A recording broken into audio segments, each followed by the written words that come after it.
Welcome back to Conflicts of Interest. This is episode 853, and today is November 13th, 2025. I'm the host of the show, Kyle Anzalone. A lot of news to talk about in today's show. Want to jump right into it. Just want to remind people to follow me on at Kyle Anzalone _. That's where I post all the articles I write, whether they're for JudgeNap.com, the Libertarian Institute, or antiwar.com.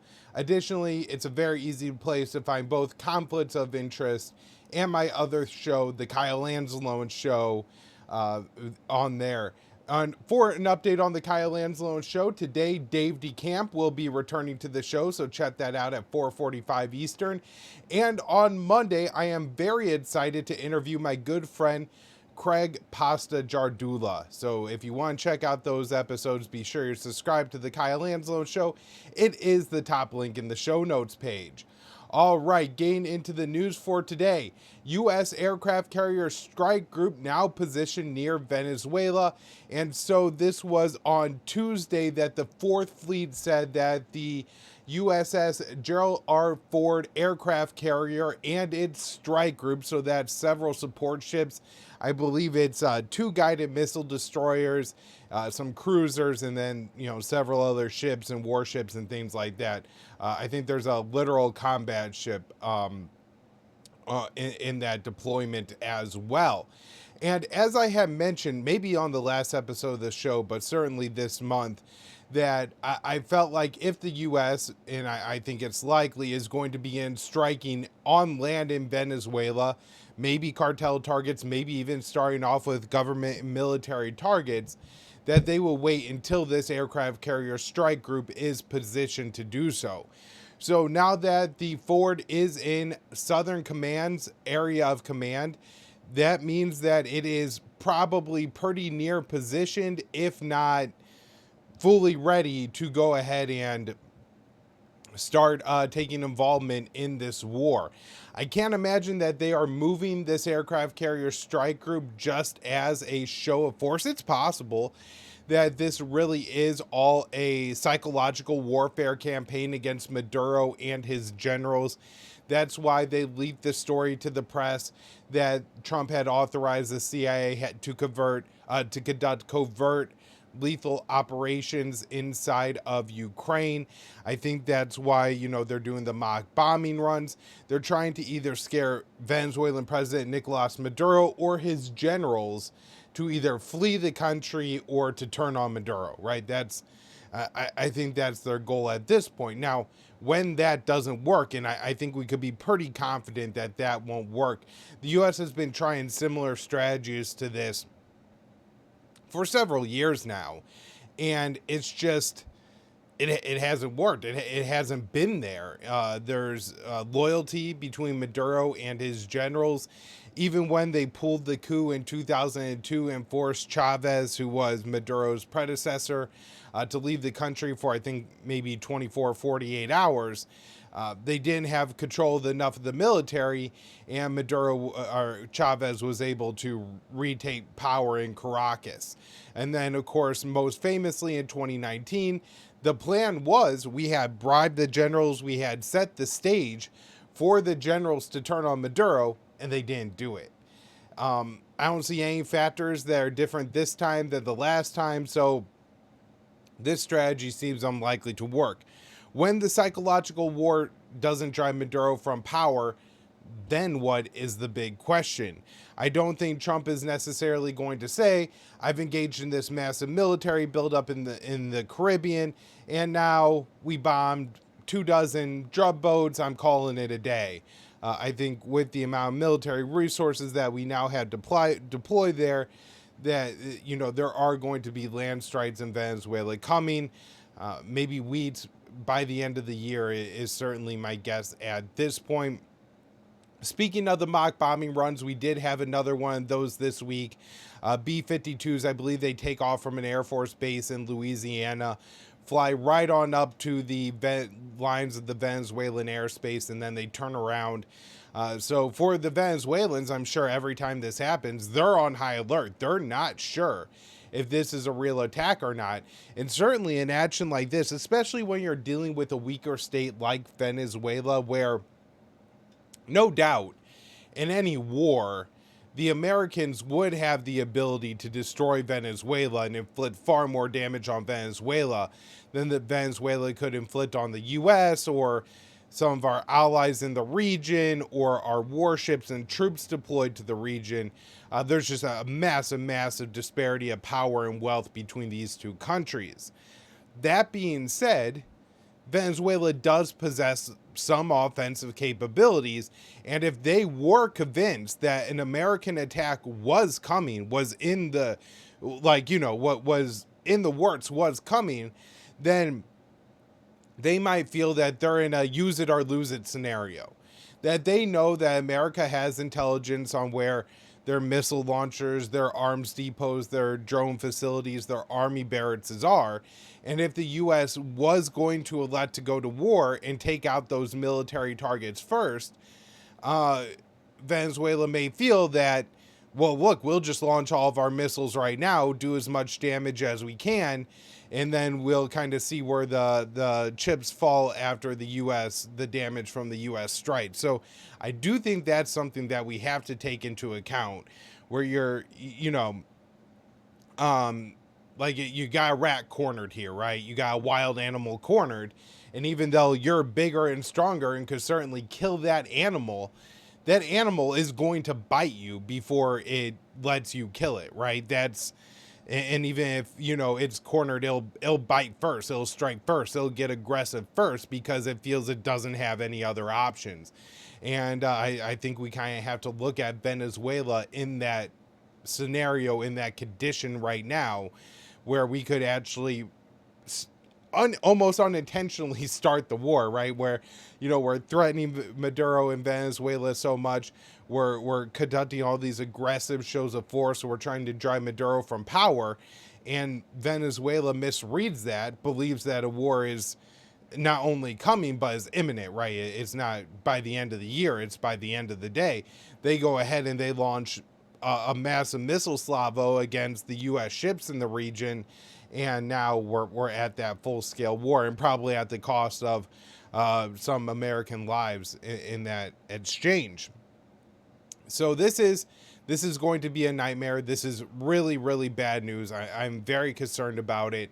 There is, I think, growing concern among the less independent members of MAGA, right? Like more the Republican establishment. It's still marginal, but it is growing, right? The concerns about this are growing. Now, that wasn't enough to stop Trump from bombing Iran. And I think Trump may believe that he could do something similar with Venezuela, where one big round of airstrikes, Maduro's dead or running from the country, Trump declares victory. That I think could very easily be the scenario that Trump believes will play out if the U.S. engages in this massive military buildup and then strikes Maduro. Two problems with that. I don't think that's going to work, just like it didn't really work with the Iranians. But two, even if it does work, it's going to create an even bigger catastrophe, right? Like the best scenario in that case would be that Maduro is actually able to withstand the strikes. Not in any way because I like Maduro, I like Venezuela, I care about Venezuelans. I am simply talking about from the perspective as an American who wants this country to be as wealthy, prosperous, safe, free as possible. If Donald Trump ousts Maduro from power one way or another, there's going to be a massive migration crisis. The drug problem is going to get worse. There's going to be more destabilization in Latin America, in South America.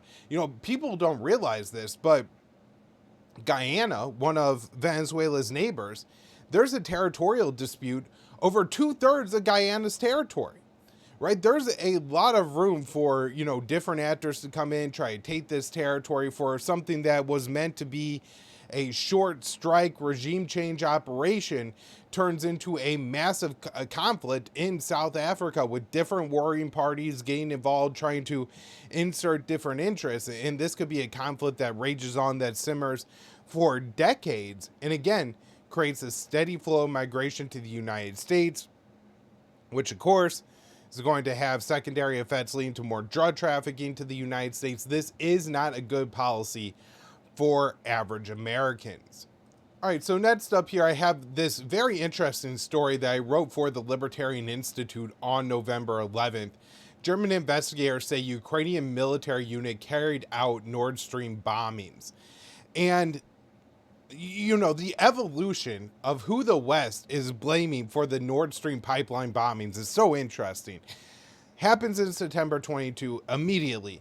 The Western political elite, the Western media, Russia, Russia, Russia. Russia did it, Russia did it, Russia did it. Putin's evil, Putin's a terrorist. Putin hates mankind, Putin hates America. He's an environmental terrorist.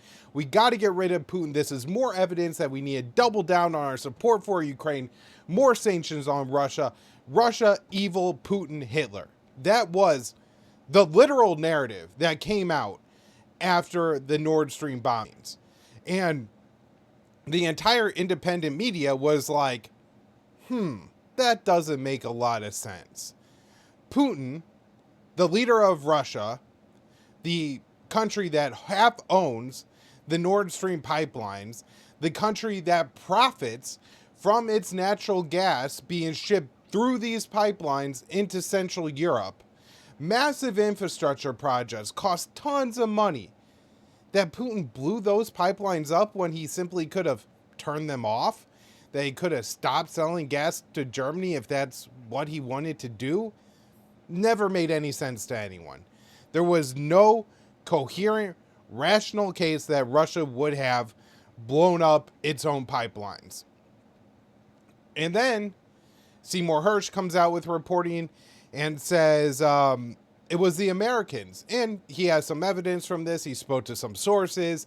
There's statements from both Joe Biden and Victoria Nuland alluding to this could happen. But we really haven't gotten any conclusive evidence there. And when that story broke, the Western narrative shifted and they said, oh, this was a group of private Ukrainians who rented a yacht, planted the explosives, and carried out one of the most sophisticated and probably the most destructive attack on a piece of energy infrastructure in world history. Again, how? How can private Ukrainians rent a boat, get enough explosives, have the technical capabilities to find the pipelines and plant all these explosives on them, then detonate them and get away for a year and a half without anybody finding out? Again, not as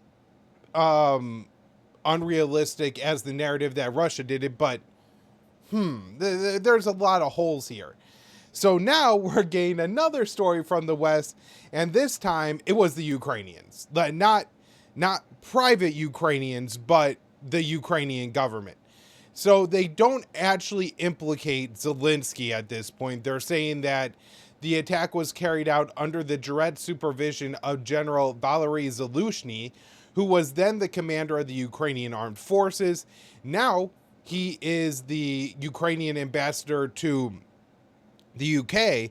And I do wonder what would happen if Russia issued an Interpol warrant for Zaluzhny, who they say gave the order to the elite Ukrainian military unit and divers to plant the explosives. Now, I still think that there are a lot of questions here about the narrative. And of all the scenarios that play out, I do think the American one is the one that seems the most possible as far as getting the supplies to the area, being able to plant the explosives undetected, getting away with it, being able to detonate the explosives at a later time. Just technical capabilities. Seems like the Americans would be the most prepared to do this. At least once the Ukrainian military, you could maybe understand how they got the explosives, why they would maybe had access to explosives in Central Europe. The Nord Stream pipelines run through the Baltic, not the Black Sea. So it's not as if, some Ukrainians could leave the coastline of Ukraine with a boat full of explosives and simply go plant them on the pipelines. The explosives had to come, the ship had to come from some other part of Europe, not Ukraine. But one of the reasons that I think this story is so interesting is how it seems to be dividing Europe.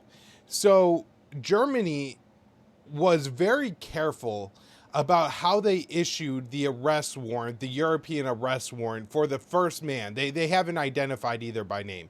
But now two people that are alleged to be a part of this elite Ukrainian military unit that conspired and carried out the attack have been arrested. One was in Italy, and this man actually traveled through the Czech Republic, and it seems like the Germans knew he was there, but elected to wait until he was in Italy to issue the arrest warrant. And my guess is they felt fairly confident that the Italians would honor that arrest warrant. A second man was arrested in Poland, and Warsaw views him as a hero, and they're saying, no way in hell we're going to extradite him. So, again, this is kind of getting into the divides in Europe that really do exist within the NATO alliance when it comes to the Ukraine war. We got into a lot about the Ukrainian attacks on Romanian and Hungarian refineries that happened last month, and how, it seems that some NATO countries are at least fine with this or support it when you have other members of NATO that are actually being attacked by a state that is dependent on the alliance for existence at this point. Moving on here, this is pretty important developments in the fight for the Donbass. Russian forces now control most of Polvarsk, and they are nearing encirclement of nearby Minigrad. And these two cities are seen as kind of the last Ukrainian strongholds in the Donbass. A lot of the Donbass territory outside of these two cities is flatlands. It's going to be very hard for the Ukrainians to establish defenses in this territory, and it likely is going to really open the door for the Ukrainians to take the rest of the Donbass. Now, one of the things I want to bring up with this story that isn't getting any discussion is we could be looking at the Russians being within a few months from taking the rest of the Donbass region.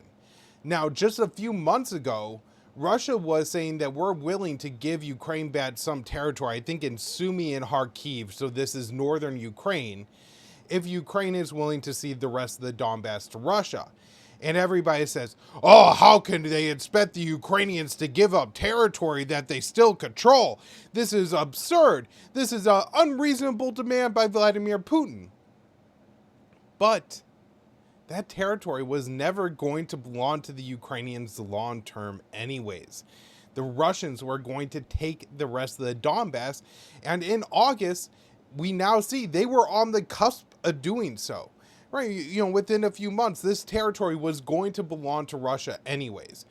And Ukraine could have gotten back some of its territory and ended the war in exchange for just ceding the rest of this territory that, again, there had to be assessments within Washington, Kiev, NATO, the West that were informing the Ukrainians that, look, Russia is moving in on encircling these two cities, and after that, the Donbass is going to fall. So rather than lose 10, 20,000 more men defending these cities, rather than spend a few billion more dollars defending these cities, rather than losing these cities and then not having any territory to swap with Russia, just agree to the territorial swap now and end the war. That would make a lot of sense. But they didn't. Not only did they not do that, they pretended the Russian demand, the Russian request was completely unreasonable. Nobody would even discuss this. But it was a good deal for the Ukrainians at the time. And now there's not going to be an opportunity for that deal. And so not only is Ukraine losing the Donbass as we speak, they're losing more territory in southern Ukraine. The Ukrainian military leader recently said that Russia took like 3 villages in southern Ukraine in a single day. And one of the things going on here is when Russia is taking territory, they're not trying to go into a city, fight street by street, block by block, apartment complex by apartment complex to try to win back the city. what the Russian strategy is to cut the supply lines to that city, strike targets in this city. And then once the Ukrainians are besieged, cut off from resupplies, it's just a matter of time. And so the strategy has reduced Russian casualties, losses in the war, maybe increase the amount of time it takes to take the territory, but it has proven to be effective. And so, again, now Ukraine losing the Donbass, losing territory in southern Ukraine.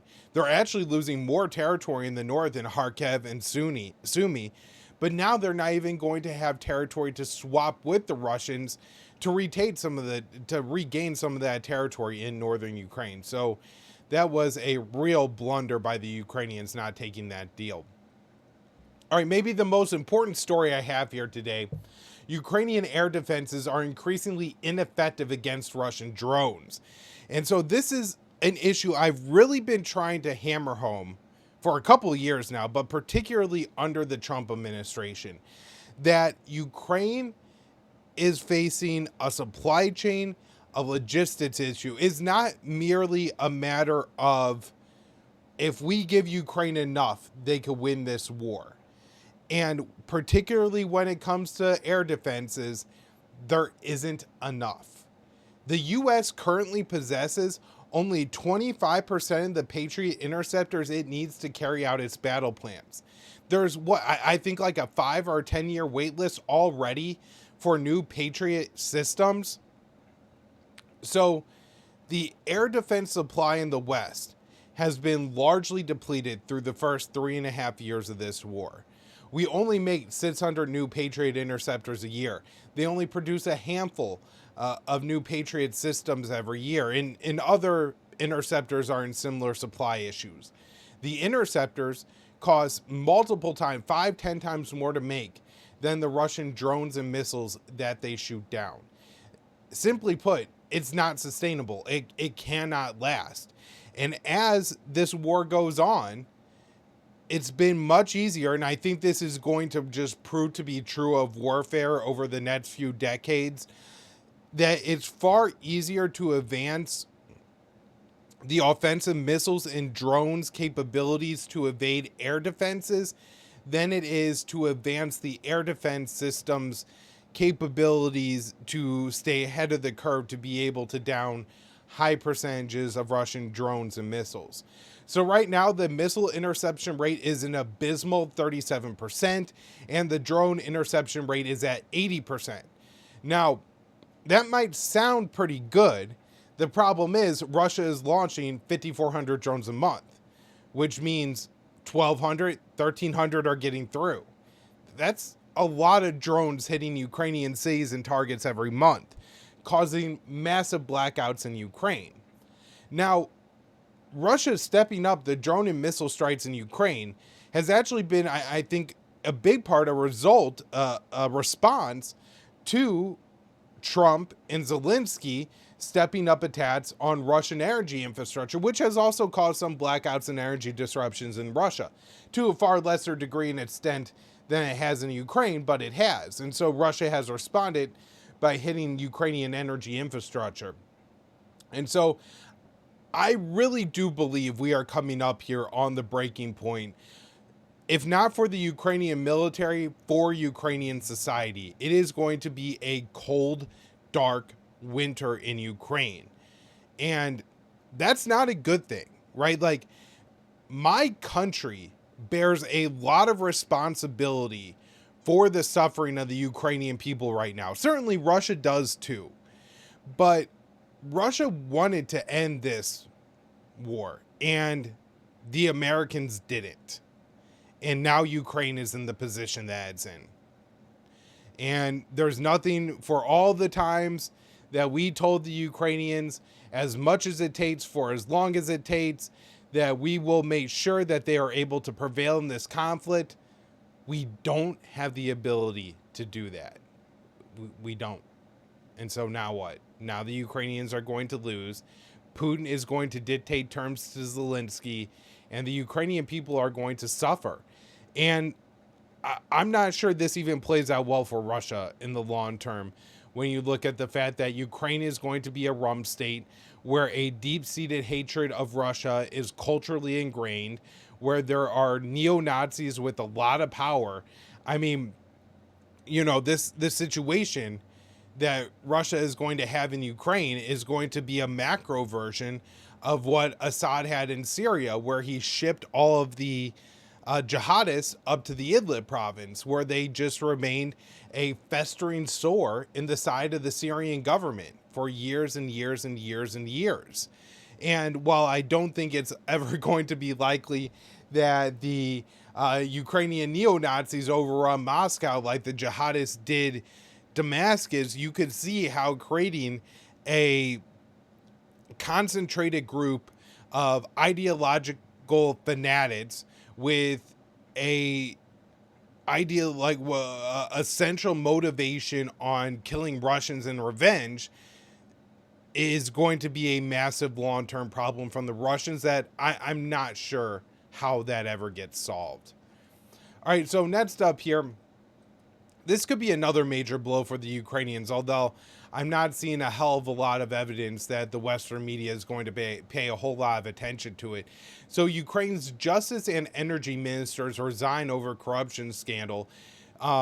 Multiple pieces to this story that I think are worth discussing, but just the general details. On Monday, one of the major anti-corruption bureaus in Ukraine, put out a investigation that the energy minister and the justice minister were working with a former business associate of President Zelensky. He's actually the current co-owner of the studio that produced the Servant of the People show that Zelensky starred in and propelled him to president of Ukraine. He actually named his actual political party off of the show that he starred in. It's like a Mr. Smith Goes to Washington type of show. I think he's like, he's a school teacher who gives an impassioned speech to his students about corruption and all the problems in their country.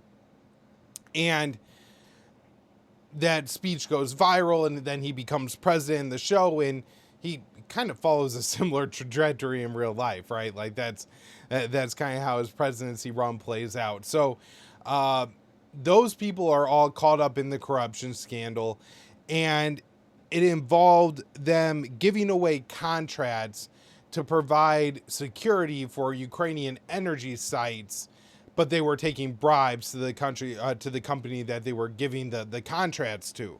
Now, in the past, there's been corruption scandals that I think were far lower dollar value, so it didn't get as much attention. I think there was like $78 million of money that was stolen through this corruption scandal. But in the past, they've done this where they've given contracts to companies to build defenses, and the defenses haven't been built or they underperformed.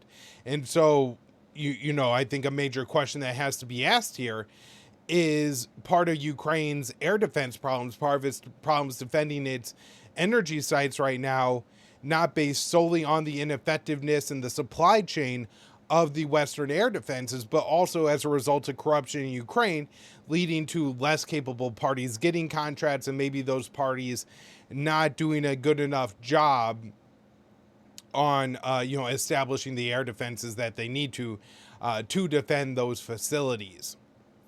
So one last thing I want to mention in all of this, actually two more things. One is that in July, Zelensky attempted to gain more control over the anti-corruption agencies. The move led to protests, and ultimately he had to back down on the legislation that was being pushed. And you had to wonder how that factors in here. Had that legislation been adopted, would this corruption scandal ever have been brought to light? I think not. And number two is just, how do the Europeans react to this? At this point in time, it's the Europeans that are funding and the Ukrainian war. And so if, this becomes a major story in Germany, that, our country is suffering because our leaders tell us that Ukraine is of vital importance. And if we don't spend billions of dollars to defend Ukraine now, it's going to cost Germany a lot in the long run. Maybe people are willing to swallow and accept that. But if the Ukrainian government is stealing a large chunk of that German money, if every German citizen says, well, hell, if we had just kept that $78 million, we could have built some schools, we could have redone some roads, or, everybody could have had a little bit more money in their pockets, which we all desperately need, right? There's a lot of things people would rather do with the money than see it go to corrupt causes. And so this is the kind of thing that could really hurt Ukraine's public standing among not necessarily European leaders, but certainly European people. So we'll see how that plays out. Next up here, this one I wrote for the Institute on November 11th. Lavrov, that's the Russian foreign minister, Sergei Lavrov, said if another country tests nuclear weapons, Russia will do the same. I would have liked to see a little bit more clarification from Lavrov here, if he really means any other country. Because I would understand if the US, France, or UK tested a nuclear weapon, why the Russians would say, now we're going to test one. Less so if it's China, India, or Pakistan. But at the same time, if they test one, maybe Russia does view that opening the window. While Russia has decent relationships with these countries, it's, they're not full-on allies or anything like that. It's not like they're all part of NATO like the US, France, and UK are. If Israel tests one, I don't think Russia would. And if North Korea tested one, I can't imagine that Russia would. And so there's certainly, I'm guessing, different levels and categories here to what would provoke Russia to actually test a nuclear weapon. But I think the message was direct at Washington, basically saying, don't test a nuclear weapon because we will do the same. And as I explained in the past on the show, because of past nuclear testing, the US and the Soviet Union were the most prolific testers of nuclear weapons. Every other country has tested far, far fewer nuclear weapons than we have. But at the time, of course, the US was just more technologically advanced and capable. And so the data that we have from nuclear weapons testing is the best in the world, simply the best in the world. And right now, nuclear testing is all done in computer simulations. And so the best data results in the best simulations.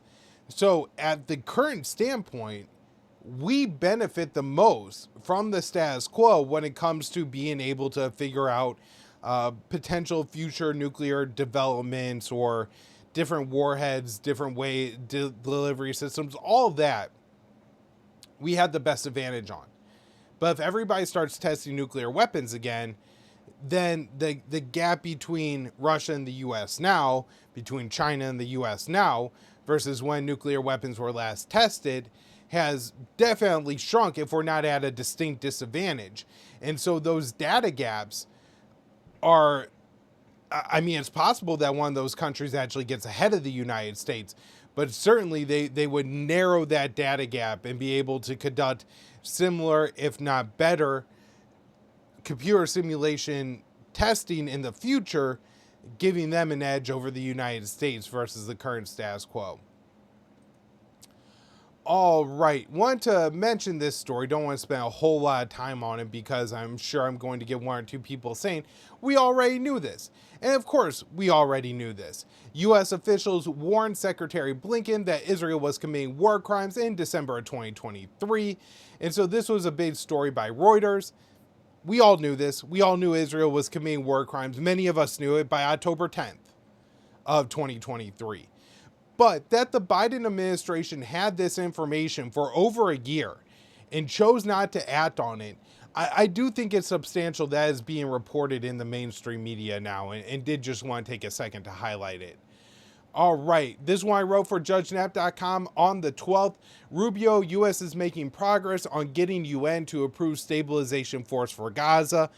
Ultimately, I think this is a wasteful effort on behalf of the Americans. I don't think Netanyahu is going to allow the ceasefire deal to progress to a point where it would matter about having a stabilization force.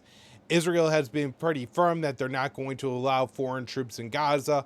but it's interesting that the U.S. is investing so much time in this. Next up here, and pretty related, this one from DaveDeCampAntiWar.com. Report U.S. to build $500 million military base in Israel on the Gaza border. And so again, just seeing this military buildup with this idea that the ceasefire is going to last for a far period of time.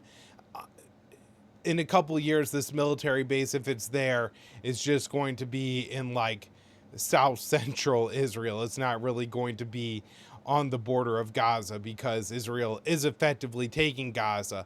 And there's a lot of concern now that Israel, at the very least, will partition Gaza. Currently, I think Israel controls about 52% of the Gaza Strip, with Palestinians crammed into the other 48%. Gaza was already one of the most densely populated areas in the world before the Israeli onslaught started. And it's just going to be even more unsustainable to have that many people in that small of an area. And so I think if Israel's looking at more of a long-term than a short-term ethnic cleansing in Gaza, they're going to partition the strip. They're going to just go ahead, maybe not outright annex, but never allow another Palestinian into the parts of the Gaza Strip currently held by Israel. And this is going to just lead to more and more Palestinians being forced out of the strip.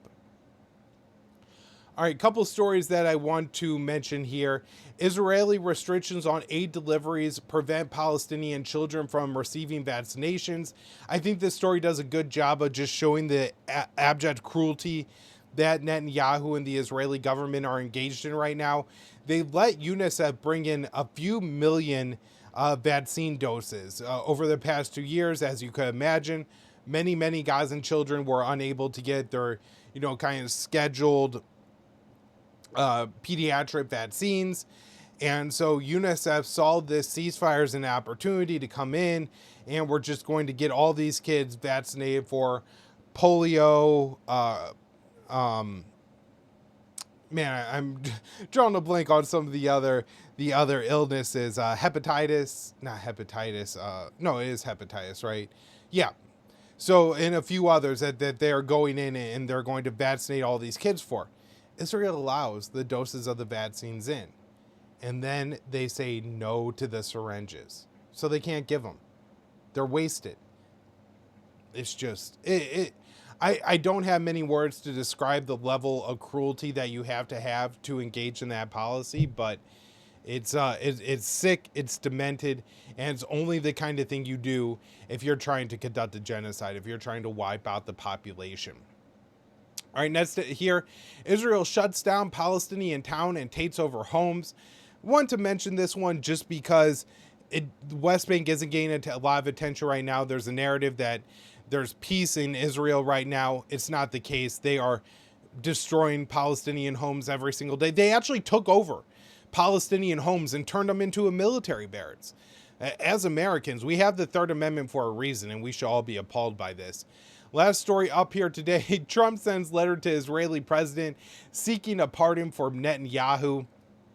So in Israel, almost all the power lies with the prime minister. The president is largely a figurehead. However, the president can still grant pardons. The problem is the president of Israel can't grant a pardon while the trial is ongoing. And so he basically has to wait until Netanyahu is convicted to potentially grant him a pardon. And Netanyahu is doing everything possible to delay his trial from playing out. And look, you get convicted and then you get a pardon, but that pardon only comes because the president of the United States requested it. It's going to seem pretty illegitimate. I'm sure Netanyahu doesn't actually want that. The part about this story that I find most interesting is I think there's a little bit of an admission here that the U.S. knows that Netanyahu isn't going to allow there to be peace in the Middle East until his corruption trial is resolved, or he is, I guess, out of power.